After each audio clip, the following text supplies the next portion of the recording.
Okay, we're going to resume with part two of building this network. I've already completed some of the linkages. I added a probabilistic activity here to select between clerk 1 and clerk 2.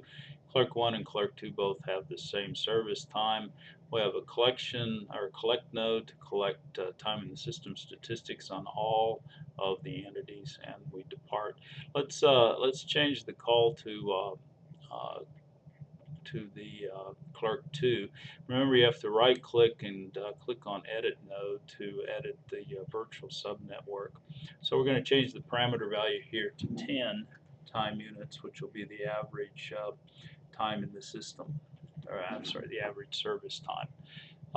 We can save this and then run the model, and the summary report will come up. So we get, this is the time in the system for all entities. This was recorded in the basic subnetwork. Then we have two instances, the clerk 1 instance and the clerk 2 instance. And we have time in the system statistics. For clerk 1, since it has the lower service time, the mean value is 8.5 and the maximum was 159. But for clerk 2, mean value was 56 times units, since we have a much longer service time, and maximum value was 162. So we've modeled two separate clerks using the same basic queuing network, but we've been able to create separate instances of each of those clerks. Now, if just to show you what would happen, suppose we wanted to do a third clerk and have this branch invoke instances of clerks 1 and 3, where this one just invokes an instance of clerk 2. So to do that, we'll add another initialize statement for the VSN node, call VSN, and this would be the initialize entry point. VSN name is clerk, and the instance here will be clerk 3. And parameter values for this one, we'll assume that it's also 0.5 or 5 time units. So we link all of these up and send the entity on to terminate node. For the second instance, which for the actual processing of the clerks, then we want to add a second VSN call here to represent the call for clerk 3. So the entry point again is service,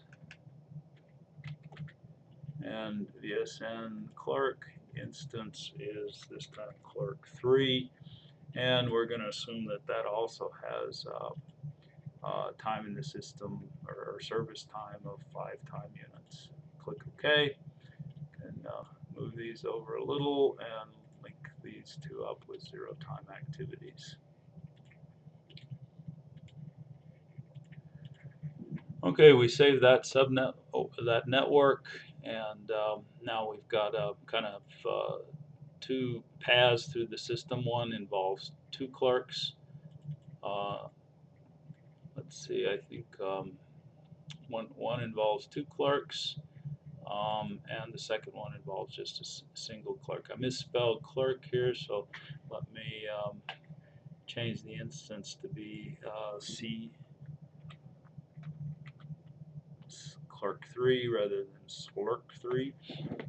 Okay, then we'll save that, close the network editor, and we can run a simulation for this case.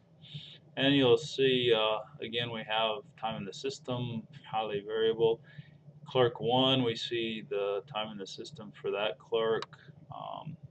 Clerk 2, and then we also have statistics collected for clerk 3. So this is the time they spend in that part of the subnetwork. Again, the clerk 2 has a long time in the system because of the extra service time.